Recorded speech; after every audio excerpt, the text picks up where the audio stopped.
இன்று ஞாயிற்றுக்கிழமைங்க. அடுப்பில்லா சமையல் பல வகையில் வச்சு மதிய உணவு செய்ய போகிறோம். மாதுளை, கொய்யா, கமலாரஞ்சு, சாத்துக்குடி, செவ்வாழைப்பழம், நேந்திரம்பழம், தர்பூசணி, பப்பாளி, பேரிச்சம்பழம், சர்க்கரை, பால் இதை வச்சு இன்றைக்கி அடுப்பு இல்லாமல் சமைச்சு சாப்பிட போகிறோங்க. எல்லா பழங்களும் கட் பண்ணி எடுத்தாச்சுங்க. இதை இப்போ ஒரு பாத்திரத்தில் போட்டு கலந்து வச்சுக்கலாம். பழங்கள் கட் பண்ண பழத்தை பாத்திரத்தில் சேர்த்துக்கலாம்.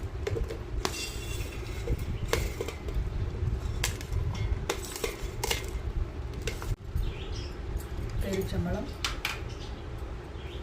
சர்க்கரை, பால்